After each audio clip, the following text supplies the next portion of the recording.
जो पढ़ रहे थे लास्ट लेक्चर में वो था डबल सैम्पलिंग प्लान। तो डबल सैम्पलिंग प्लान के बारे में हमें पढ़ना है। तो डबल सैम्पलिंग प्लान की ये मैंने डेफिनेशन बताई थी क्या होता है। और double sampling plan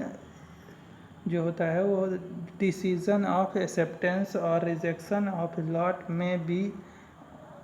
B on the basis of two samples. मतलब इसमें दो सैंपल के हिसाब से हम डिसीजन लेते हैं कि लॉट को एक्सेप्ट करना है या फिर रिजेक्ट कर देना है। और इसमें दो सैंपल ज़रूरी नहीं है कि दो सैंपल का यूज़ हम करते ज़रूर हैं, लेकिन डिसीजन लेते समय ऐसा कोई ज़रूरी नहीं है कि दोनों सैंपल मतलब दो बार सैम्पलिंग करने के बाद ही डिसीजन ले। डिसीजन हम एक बार सैम्पलिंग करके भी ले सकते हैं अगर कुछ कंडीशन सेटिस्फाई हुई तो। वो कंडीशन क्या है वो आगे देखेंगे। तो इसमें डबल सैम्पलिंग प्लान का ये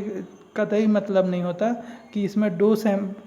सैंपल लेके दोनों की मतलब दो सैंपल मतलब डबल सैम्पलिंग में दो सैंपल लेने ज़रूरी ही हैं, ये कोई ज़रूरी नहीं है। पहले सैंपल से भी डिसीजन आ सकता है, ठीक है। तो डबल सैम्पलिंग प्लान ये ज़रूरी नहीं है कि दो सैंपल से ही हो, इसमें डिसीजन जो है वो सिंगल सैंपल से भी निकल सकता है। पर डबल सैम्पलिंग है क्योंकि अगर पहला सैंपल फेल हो रहा है तो फिर दूसरे सैंपल पे जाकर डिसीजन देता है कि लॉट को एक्सेप्ट किया जाए या ना किया जाए, इसीलिए इसे डबल सैम्पलिंग प्लान बोलते हैं। जैसे कि अब देखते हैं तो ज़्यादा समझ में आ जाएगा। If n is lot size हो, n1 sample size of sample 1 हो और n2 जो है वो साइज ऑफ सैंपल 2 है। n1 प्लस n2 जो हो गया वो दोनों sample size of both combined sample, मतलब इन दोनों को सैंपल कंबाइंड कर दिया तो size of both combined sample हो गया। अब इसके बाद C1 जो है यहाँ पे अगर एक्सेप्टेंस नंबर फॉर सैंपल 1 हो जाए, C2 जो है ये थोड़ा देखने वाली बात है। C2 जो है acceptance number for both combined sample, जैसे हमने इन दोनों को कंबाइंड कर दिया था उसी के लिए C2 डिफाइंड है। C1 जो है पहले सैंपल के लिए डिफाइंड है, लेकिन C2 जो है वो बोथ कंबाइंड के लिए डिफाइंड है, बोथ सैंपल्स के लिए। जब कंबाइंड कर देंगे हम तो उसके एक्सेप्टेंस नंबर है। D1 जो है number of defects in sample 1 है, लेकिन D2 जो है वो number of defect in both combined sample है। C2 और D2 ये कंबाइंड होते हैं। जैसे हम कंबाइंड कर देंगे दोनों सैंपल को, पहले हम एक सैंपल को टेस्टिंग करेंगे और उसमें D1 निकालेंगे और उसके हिसाब से एक्सेप्टेंस नंबर के हिसाब से देखेंगे, ठीक है। कुछ कंडीशन होंगी, अगर वो कंडीशन सेटिस्फाई नहीं हो रही हैं तो फिर हम जाएंगे दूसरे सैंपल पे। और दूसरा सैंपल हम सिर्फ दूसरा सैंपल नहीं टेस्ट करते, हम करते क्या है कि पहले सैंपल के जितने पहले सैंपल में जितना हमने लिया था उसको मिला लेंगे दूसरे के साथ में, तो ये n1 प्लस n2 दोनों साथ में बन जाता है। अभी समझ में आ जाएगा। रुको थोड़ा सा देखो क्या करना है कि रूल क्या होता है इसका। रूल ये है कि हम करेंगे वही लॉट लेंगे, लॉट से हमने सैंपल पहला सैंपल निकाला, कैपिटल N अगर लॉट साइज है तो स्मॉल n1 जो है वो पहले सैंपल का साइज हो गया, उससे हमने नंबर ऑफ डिफेक्ट निकाले, उसको हमने D1 दे दिया। और एक्सेप्टेंस नंबर हमने जो हमें जो दिया था, जैसे हमें लॉट साइज दिया था सैंपल साइज दिया था वैसे ये एक्सेप्टेंस नंबर दिया रहता है, तो वो हमने C1 ले लिए, ठीक है। तो और डिफेक्ट देखे अगर वो D1 है तो इसके बाद हम क्या करेंगे, अगर डिफेक्ट D1 जो है वो less then C1, less than और इक्वल्स टू C1 है, ये ध्यान से देखना, लेस देन और इक्वल्स टू C1 है तो एक्सेप्ट द लॉट, मतलब लॉट हो गया। अब हमें सेकेंड सैम्पलिंग में जाने की ज़रूरत नहीं है, ठीक है। तो लॉट को हमने एक्सेप्ट कर लिया। अगला केस क्या है, अगर नंबर ऑफ डिफेक्ट D2 जो है वो ग्रेटर देन C2 हो जाए। C2 क्या है, C2 है होता है कंबाइंड। देखो C2 जो है वो कंबाइंड है, acceptance number for both combined sample, मतलब पहले और दूसरे सैंपल से जो हमें एक्सेप्टेंस नंबर है उससे भी ज़्यादा अगर पहले का डिफेक्ट निकल गया, पहले सैंपल में जितने डिफेक्ट आए वो अगर कंबाइंड जो एक्सेप्टेंस नंबर है उससे भी ज़्यादा चला गया तो हम रिजेक्ट कर देंगे लॉट रिजेक्ट हो गया। इस अगर D1 मतलब इसके देखो सही से एक बार फिर से, अगर D1 मतलब जो नंबर ऑफ डिफेक्ट पहले सैंपल में आए हैं वो पहले सैंपल के एक्सेप्टेंस नंबर से कम हैं या फिर बराबर हैं तो लॉट को एक्सेप्ट कर लेंगे, ठीक है। अगर वही नंबर ऑफ डिफेक्ट जो पहले सैंपल में आए हैं, पहले सैंपल में इतने सारे डिफेक्ट हो गए कि वो पहले और दूसरे सैंपल को जो मिला के कंबाइंड सैंपल का हमें एक्सेप्टेंस नंबर दिया था उससे भी ज़्यादा हो गया, तो लॉट को सीधे रिजेक्ट ही कर देंगे। तो या तो लॉट को एक्सेप्ट करेंगे या तो लॉट को रिजेक्ट करेंगे, ठीक है। तो इसमें इन दोनों केस में क्या हुआ कि हमें दूसरे सैंपल तक जाने की ज़रूरत ही नहीं पड़ी, पहले ही सैंपल से हमें पता चल गया कि लॉट ये तो रिजेक्ट हो जा रहा है या तो एक्सेप्ट हो जा रहा है, या तो रिजेक्ट हो रहा है या तो एक्सेप्ट हो जा रहा है लॉट, ठीक है। लेकिन एक कंडीशन और बच रही है, देखिए कंडीशन क्या है कि अगर डिफेक्ट जो है, नंबर ऑफ डिफेक्ट जो आए हैं वो C1 से तो ज़्यादा हो, मतलब पहले सैंपल का जो एक्सेप्टेंस नंबर है उससे के बराबर या फिर ज़्यादा हो, लेकिन दूसरे वाले जो कंबाइंड एक्सेप्टेंस नंबर है C2, पहले और दूसरे सैंपल को जब हम कंबाइन करते हैं तो उसका एक्सेप्टेंस नंबर है उससे कम है, पहले से ज़्यादा है लेकिन दूसरे से कम है, तो D1 जो है वो C1 से कम या बराबर और C2 से ज़्यादा या फिर C2 से कम या बराबर, C1 से ज़्यादा या बराबर, थोड़ा गलत हो गया फिर से मैं एक बार बता रहा हूँ। C1 से ज़्यादा मतलब C1 से ज़्यादा है D1 की value, defect number of defect पहले सैंपल के जो पहले सैंपल का एक्सेप्टेंस नंबर है उससे ज़्यादा आ गया, और C2 से कम आ रहा है, जो बोथ का कंबाइंड एक्सेप्टेंस नंबर है बोथ सैंपल्स का उससे ज़्यादा उससे कम आ रहा है, तो मूव फॉर सेकेंड सैंपल, मतलब दूसरे सैंपल के लिए हम अब दूसरे सैंपल में मूव करेंगे, मतलब इसमें हम दूसरे सेकेंड सैंपलिंग करेंगे,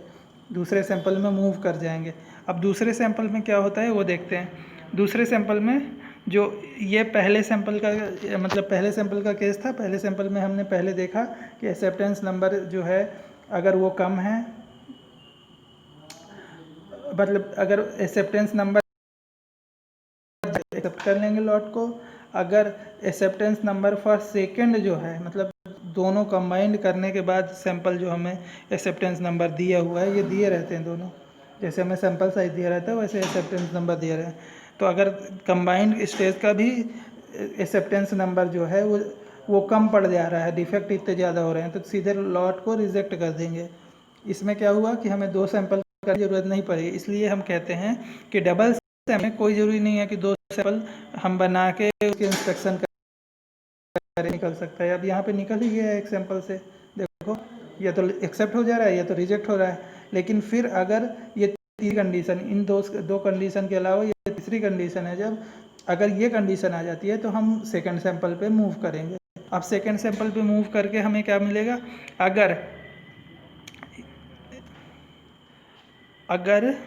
क्या होगा कि अगर हमने जैसे पहले सैंपल का N1 था और दूसरे सैंपल से N2 था, तो N1 प्लस N2 दोनों को हमने मिला दिया, पहले का हमने 100% इंस्पेक्शन कर लिया है, अब हम N1 प्लस N2 दोनों का 100% इंस्पेक्शन करेंगे, ठीक है, दूसरे का भी इंस्पेक्शन करेंगे, तो हमें डिफेक्ट जो आएंगे, अब जो डिफेक्ट आएंगे वो D2 आएंगे। D2 क्या है, कंबाइंड डिफेक्ट है, D1 भी इसमें जुड़ा हुआ है D2 में, जैसे N1 प्लस N2 हुआ है कंबाइंड, वैसे ही D2 में D1 भी जुड़ा हुआ है, देखो ये पीछे लिखाया था ना मैंने, ये यहाँ पे D2 is number of defect on both combined state, तो यहाँ पे D2 जो है D2 भी कंबाइंड डिफेक्ट है, इसमें D1 जुड़ा हुआ है क्योंकि हमने सैंपल दोनों जोड़ दिए आपस में, N1 करा इंस्पेक्शन, उसके बाद हमने N2 जोड़ लिया, उसमें N2 और ले लिए, N1 का कर ही चुके थे लेकिन कंडीशन सेटिस्फाई नहीं हुई, तो उसमें N2 और उसी सैंपल में फिर से हमने ले लिए, नया सैंपल बन गया दूसरा सैंपल, तो उसमें N1 plus N2 sample size हो गया, ठीक है। और D2 आएगा जब तो D1 जुड़ जाएंगे, D1 तो होंगे ही डिफेक्ट जो पहले निकले थे, और साथ में और कुछ निकलेंगे, दोनों मिला के D2 बन जाएगा डिफेक्ट, ठीक है, 100% डिफेक्ट। अब इन डिफेक्ट को जो D2 कंबाइंड डिफेक्ट है, अगर वो कंबाइंड एक्सेप्टेंस नंबर से कम है या फिर बराबर है तो लॉट को एक्सेप्ट कर लेंगे, अदरवाइज लॉट को रिजेक्ट कर देंगे, ठीक है। ये कब हम ये सेकेंड लेवल पे हम मूव करते हैं उसके बाद की कंडीशन है। फ्लो चार्ट से एक बार समझते हैं, सही समझ में आएगा। फ्लो चार्ट से देखो कैसे, फ्लो चार्ट में क्या है, हमने लॉट या फिर batch size capital N size sample निकाला N, ठीक है, और N2 भी निकाला है। ये दिया रहेगा कि सैंपल साइज, पहले सैंपल साइज क्या है, एक N1 निकाला, एक N2 निकाला सैंपल साइज 100% थे, अगर हमने इंस्पेक्ट किया और उसमें से इफेक्टिव वाइड D1 आ गए मान लीजिए, तो एक D1 जो है वो लेस देन C1 हो जाए, मतलब पहले सैंपल का जो डिफेक्ट है, नंबर ऑफ डिफेक्ट, वो पहले सैंपल के एक्सेप्टेंस नंबर को लॉट को एक्सेप्ट कर लेंगे। दूसरी कंडीशन क्या है इसमें, अगर नंबर ऑफ डिफेक्ट जो D1 है वो ग्रेटर देन C2 हो जाए। C2 क्या है यहाँ पे, C2 जो है वो एक्सेप्टेंस नंबर फॉर कंबाइंड के लिए है, मतलब कंबाइंड स्टेट के लिए जो एक्सेप्टेंस नंबर है उससे भी ज़्यादा D1 में ही डिफेक्ट आ जाए, पहले सैंपल में ही इतने डिफेक्ट आ जाए कि वो कंबाइंड स्टेट के जो एक्सेप्टेंस नंबर है उसको भी पार कर जाए, तो लॉट को सीधे रिजेक्ट कर देंगे। अगर D1 डिफेक्ट की वैल्यू ऐसे आती है कि अब इससे तो ज़्यादा हो गई, C1 से ज़्यादा हो गई, लेकिन C2 से बराबर, C2 के बराबर या फिर C2 से कम हो गई, तो क्या करेंगे, move for second sampling, second sampling पे मूव करेंगे। और ये N1 जितने हमने इंस्पेक्ट किए, N1 जितने हमने मतलब प्रोडक्ट इंस्पेक्ट किए हैं उसमें N2 और जो देंगे, जो सैंपल साइज N2 था, और दूसरा नया सैंपल जो बनेगा वो होगा N1 प्लस N2 साइज़ का, और इसका 100% इंस्पेक्शन करेंगे, जिससे हमें डिफेक्ट D2 पता चलेगा, कितने डिफेक्ट आए टोटल N1 प्लस N2 में, कितने डिफेक्ट आए वो D2 पता चल जाएगा, ठीक है। और इस D2 में ये D1 जो है ये जुड़े हुए होंगे, ठीक है। अब ये D2 से हम क्या, सिर्फ D2 से, अगर D2 जो है मतलब number of defect in combined state less than or equal to C2, C2 क्या है,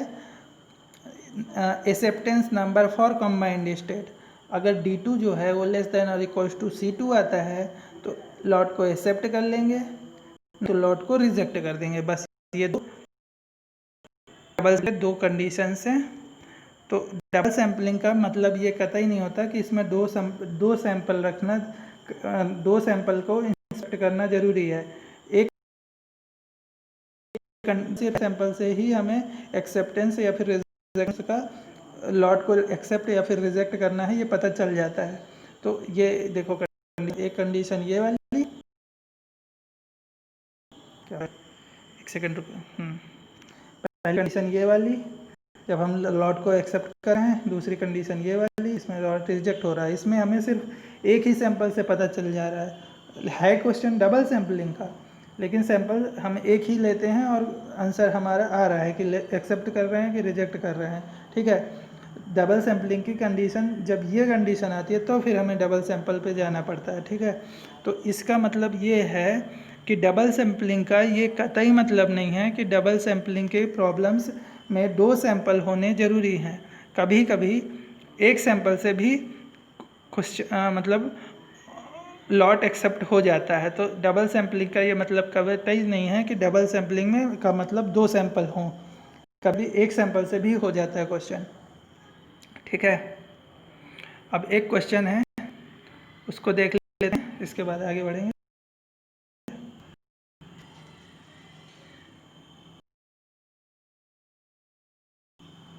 तो ये क्वेश्चन है, देखो क्वेश्चन में दिया हुआ है कि कैपिटल N मतलब लॉट साइज़ जो है वो लॉट साइज़ 100 है, और सैंपल 1 का साइज़ N1 जो है वो 20 है, और सैंपल 2 का साइज़ 35 है, और एक्सेप्टेंस नंबर फॉर सैंपल 1 जो है वो C1 है, और जो कि 1 है, और acceptance number for sample 1 and 2 combined जो है वो है C2, मतलब मानते हैं वो 4 है कंबाइंड के लिए। तो फ्लो चार्ट के माध्यम से maximum possible value of D1 and D2, मतलब D1 जो होते हैं मैक्सिमम डिफेक्ट इन सैंपल 1, और D2 maximum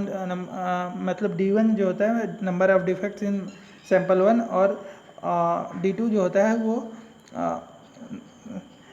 number of defect in combined state होते हैं, ठीक है। तो इनकी वैल्यू पूछ रहा है। तो क्या करेंगे, फ्लो चार्ट की मदद से तुरंत देख लेते हैं।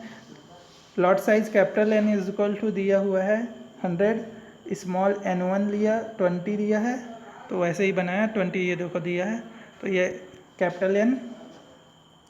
ये n1, ठीक है, और ये d1 है। d1 की वैल्यू हमें यहाँ पे निकालनी है। अब लॉट एक्सेप्ट होता है जब d1 is less than c1 हो, तो ठीक है, लेस देन और इक्वल टू, तो d1 इज लेस देन और इक्वल टू c1, c1 यहाँ पे c1 इज इक्वल टू 1 है, ठीक है, तो ये एक्सेप्ट हो जाता है। अब less than equal to c1 मतलब या तो 0 हो जाए d1, मतलब एक भी डिफेक्ट ना निकले, या तो फिर 1 हो जाए, इक्वल टू ही है ना, तो हम लॉट को एक्सेप्ट कर लेंगे। या फिर दूसरी कंडीशन है जब लॉट रिजेक्ट होगा, तो रिजेक्ट द लॉट, तो लॉट जब रिजेक्ट होगा क्या होगा, जब d1 की वैल्यू ग्रेटर देन c2 हो जाए, मतलब कंबाइंड स्टेट में जो एक्सेप्टेंस नंबर है उससे भी ज़्यादा अगर d1 चला गया पहले का डिफेक्ट, तो फिर हम डायरेक्ट लॉट को रिजेक्ट कर देंगे बिना सेकेंड सैम्पलिंग किए, ठीक है। तो d1 is greater than c2 तो रिजेक्ट होता है, और c2 की वैल्यू जो दी है वो 4 दी है, तो d1 यहाँ से d1 की क्या क्या पॉसिबिलिटी है, c2 मतलब 4 से ज़्यादा होना चाहिए तब रिजेक्ट होगा, तो 4 से ज़्यादा क्या हो सकता है, 5 हो सकता है, 6 हो सकता है, और मैक्सिमम कहाँ तक जा सकते हैं डिफेक्ट, 100% डिफेक्टिव हो जाए पार्ट, तो मैक्सिमम 5 से मतलब सारे जितने हमने सैंपल लिए सब डिफेक्टिव हो जाए, मैक्सिमम जा सकता है, तो 20 तक जा सकता है, तो 5, 6, 7, 8 मतलब मैक्सिमम 20 हो जाए, ये कंडीशन आएंगी जब लॉट रिजेक्ट हो जाएगा। मतलब अगर d1 जो है वो c2 से आगे निकल गया तो लॉट रिजेक्ट होगा, और c2 वैल्यू 4 दी हुई है, ठीक है, तो 4 से d1 ज़्यादा हो जाए तो लॉट रिजेक्ट हो जाएगा, तो d1 की वैल्यू 5 हो सकती है, मतलब 4 से ज़्यादा 6 हो सकती है, मैक्सिमम सैम्पल 1 के बराबर जा सकती है। तो सैम्पल 1 की मैक्सिमम वैल्यू मतलब जितने हमने इंस्पेक्ट किए सारे के सारे सैंपल जो हमने लिए वो सारे डिफेक्टिव हो गए, तो मैक्सिमम n1 के बराबर d1 निकल सकता है, तो मैक्सिमम यहाँ पे 20 तक जा सकते हैं, ठीक है। और तीसरी कंडीशन होती है जब हमारा लॉट जो है ऐसा हो कि हमारे डिफेक्ट d1 की वैल्यू c1 और c2 के बीच में हो, मतलब c1 से ग्रेटर हो और c2 के बराबर या फिर उससे कम हो, तो c1 की जगह में 1 है और c2 की जगह में 4 है, तो d1 की वैल्यू 1 से ग्रेटर और 4 से 4 के बराबर या फिर कम हो, तो 2, 3, 4 ये 3 कंडीशन पॉसिबल हैं d1 की, तो हम सेकेंड सैंपल पे मूव कर जाएंगे, इस कंडीशन पे हम सेकेंड सैंपल पे मूव कर जाएंगे, ठीक है। ये कंडीशन है जब हम सेकेंड सैंपल पे मूव कर जाएंगे, तो सेकेंड सैम्पलिंग में क्या हो जाएगा कि n2 जो है, n2 ये 35 है, देखो यहाँ पे वैल्यू ये n2 की वैल्यू 35 है, तो यहाँ पे सेकेंड सैंपल जो है वो n2 आ जाएगा, तो यहाँ पे 35 तो हैं सेकेंड सैंपल के n2, और साथ में इसमें जो हमने पहले में n1 कर दिया है, n1 हम कर चुके हैं, तो वो आके हो जाएंगे, n1 सैंपल हम n2 जो हैं वो 35 हैं, और n1 का हम इंस्पेक्शन कर चुके हैं तो उनको भी ऐड कर लेंगे साथ में, तो ये टोटल मिला के n1 + n2 हो जाएगा। देखो ये n1 है जो ये 20 दिए हैं, और ये n2 है जो हम अब करने जा रहे हैं, तो ये दोनों मिला के n1 + n2 बन जाएगा, जो कि ये 55 है, ठीक है। अब यहाँ से 55 से हमें इन 55 से कंबाइंड जो हो गए n1 + n2 d2 मिलेगा, जो कि नंबर ऑफ डिफेक्ट्स हैं, कंबाइंड स्टेट में नंबर ऑफ डिफेक्ट है। तो इसमें क्या कंडीशन होती है, अगर d2 जो है वो लेस देन c2 है, ये वाला condition d2 is less than और इक्वल टू c2 है, d2 इज़ लेस देन और इक्वल टू c2 है, तो हम लॉट को एक्सेप्ट कर लेते हैं। तो यहाँ पे लॉट एक्सेप्ट करने के लेस देन और इक्वल टू c2 के चांस क्या है d2 के, d2 जो है लेस देन और इक्वल टू c2, तो मतलब d2 या तो 2 हो या 3 हो या 4 हो, और आप कहोगे 0, 1 क्यों नहीं, 0, 1 यहाँ पे हो चुका है, देखो d1 के कंडीशन में 0, 1 हो चुका था, तो वो 0, 1 नहीं आएगा, क्योंकि 0 1 में लॉट को हमने पहले ही एक्सेप्ट कर लिया है।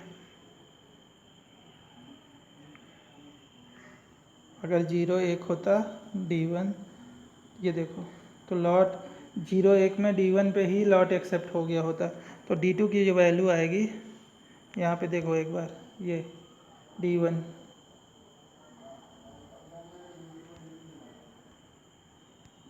ये D1 जो है वो जब 0 और 1 था तब ये पहले ही एक्सेप्ट हो जाता, तो इसके लिए D2 जो आएगा वो 0 1 से आगे आएगा, तो D2 की वैल्यू 2 और 3 या 4 आ जाएगी, तो लॉट जो है वो एक्सेप्ट हो जाएगा। ठीक है, लेकिन अगर D2 की वैल्यू ग्रेटर देन 4 हो गई, मतलब C2 से ज़्यादा हो गई, तो लॉट रिजेक्ट हो जाएगा। अब D2 की वैल्यू ग्रेटर देन 4 कहाँ तक, 5 हो सकती है, 6 हो गई, 7 हो गई, कहाँ तक जाएगी, ये कॉमन N1 + N2 की वैल्यू के बराबर तक, जो कि है 39 तक जाएगी D2 की मैक्सिमम वैल्यू। ठीक है,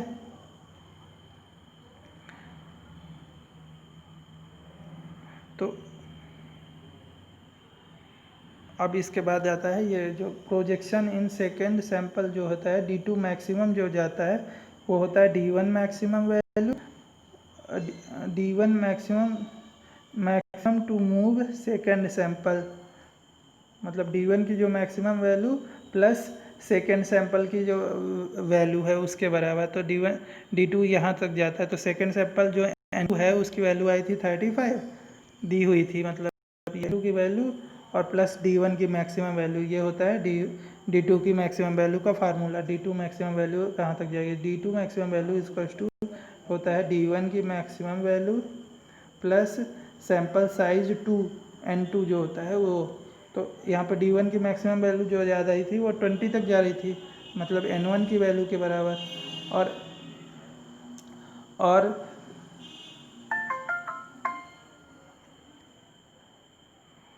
D1 की मैक्सिमम वैल्यू जो है हम लेके गए थे तो वो कितनी आई थी,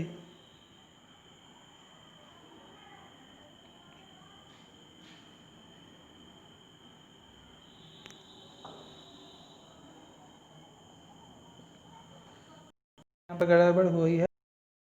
D2 maximum value is equal to D2 maximum value is equal to D1 max to move second sample plus N2, मतलब सेकेंड सैंपल का साइज N2 प्लस जो मैक्सिमम वैल्यू D2 की D1 की जिसके साथ हम सेकेंड सैंपल में move कर जाएं, तो सेकेंड सैंपल में मूव करने के लिए हमें D1 की कितनी वैल्यू होनी चाहिए, C2 के बराबर, C2 से थोड़ी सी भी ज़्यादा हुई तो हम सैंपल में मूव कर जाएंगे, तो वो C2 जो था वो 4 था। ठीक है, तो यहाँ पे D1 मैक्सिमम वैल्यू जो होगी वो 4 हो जाएगी, प्लस यहाँ पे D1 मैक्सिमम की वैल्यू जो होगी वो 4 हो जाएगी, क्योंकि D1 maximum to move second sample is D1 की वैल्यू ग्रेटर देन C1 हो जाए। ठीक है, और C1 की मैक्सिमम वैल्यू 4 है, तो D1 मैक्सिमम वैल्यू जो होगी कि हम सेकेंड सैंपल में चले जाएं वो C1 के बराबर होगी, तो यहाँ से C1 जो है ये C1 जो है इसकी वैल्यू 4 है। ठीक है, समझ रहे हैं, तो ये 4 हो जाएगी प्लस N1 प्लस N2, मतलब सेकेंड सैंपल साइज, तो इज इक्वल टू 39, तो D2 मैक्सिमम जो आएगा वो 39 आएगा, तो यहाँ पे D2 की मैक्सिमम वैल्यू हम जा सकते हैं 5 6 7 से लेके 39 तक। ठीक है, अब आगे समझ नहीं आया होगा तो एक बार फिर से बता देता हूँ। देखो D2 मैक्सिमम की वैल्यू जो होती है, D2 मैक्सिमम इसकी वैल्यू जाती है D1 maximum to move second sample plus N2, ये 35 N2 है, N2 सेकेंड सैंपल साइज। ठीक है, तो N2 हमें दिया रहता है डायरेक्ट, जब हमने यहाँ पे देखो ये N2 की वैल्यू दी हुई है। ठीक है, ये दी हुई है सेकेंड नंबर पे N2 की वैल्यू। अब हमें पता है D1 मैक्सिमम कितना होगा कि हम सेकेंड सैंपल पे चले जाएं, तो ये D1 मैक्सिमम यहाँ से निकलता है सेकेंड सैंपल पे जाने के लिए। अगर D1 की वैल्यू 1 से कम, मतलब 1 से ज़्यादा और 4 या 4 से कम है, तो हम सेकेंड सैंपल पे चले जाते हैं। तो यहाँ से D1 की वैल्यू आती है 2, 3, 4, तो यहाँ से मैक्सिमम वैल्यू 4 आ रही है, तो ये 4 हम यूज़ करेंगे। तो यही वाला 4 यहाँ पे यूज़ हुआ है, देखो ये वाला 4 और प्लस N2 की 35 है, तो D2 की वैल्यू 39 आ गई है। ठीक है, तो ये सारे वैल्यूज़ निकल आई, D1 की कहाँ कितनी वैल्यू हो रही है, D2 की कहाँ कितनी वैल्यू हो रही है, यही पूछा था फ्लो चार्ट में। तो आज का लेक्चर इतना ही रहने देते हैं, अगले लेक्चर में बाकी कवर करेंगे। अगला तो सीक्वेंशियल सैम्पलिंग देख लेते हैं। सीक्वेंशियल सैम्पलिंग में क्या होता है कि in this sampling is continue till the lot is either accepted और रिजेक्टेड। मतलब इसमें सैम्पलिंग कंटिन्यू रहती है जब तक कि लॉट एक्सेप्ट ना हो जाए या फिर रिजेक्ट ना हो जाए। तो ये करते कैसे हैं ये देख लेते हैं। एक ग्राफ होता है जिसमें एक साइड होता है नंबर ऑफ़ सैंपल और एक होता है नंबर ऑफ़ डिफेक्ट, और इसमें एक लाइन बनी होती है उसको हम बोलते हैं एक्सेप्टेंस लाइन, और एक लाइन होती है जिसको हम बोलते हैं रिजेक्शन लाइन। ठीक है, ये क्राइटेरिया होता है। अब हमने मान लिया 30 सैंपल साइज 30, इसमें हमें डिफेक्ट मिले 6। ठीक है, तो हमने यहाँ पे कहीं डॉट बना दिया, डिफेक्ट देख लिए 6, और यहाँ से n देख लिया, यहाँ से d देख लिया, और यहाँ पे कोई पॉइंट मिल गया हमें। अगली बार सैंपल साइज़ हमने बढ़ा के 40 कर दिया और डिफेक्ट मिल गए 8, तो हमने फिर ये यहाँ पे बना दिया। ऐसे करके एक लाइन ड्रा होती है। अब ये लाइन अगर ऊपर साइड को चली गई तो हम लॉट को एक्सेप्ट कर लेंगे, अगर ये लाइन नीचे साइड को आई और रिजेक्शन लाइन को कट कर गई तो हम लॉट को रिजेक्ट कर देंगे। ठीक है, तो ये प्रोसेस हम तब तक करते हैं जब तक कि एक्सेप्ट नहीं होता या फिर रिजेक्ट नहीं होता। मतलब इसमें सैम्पलिंग कंटिन्यू रहती है जब तक कि लॉट एक्सेप्ट नहीं होता या फिर रिजेक्ट नहीं होता। बस आज इतना ही करेंगे, बाकी अगले लेक्चर में करेंगे। ठीक है, ओके बाय।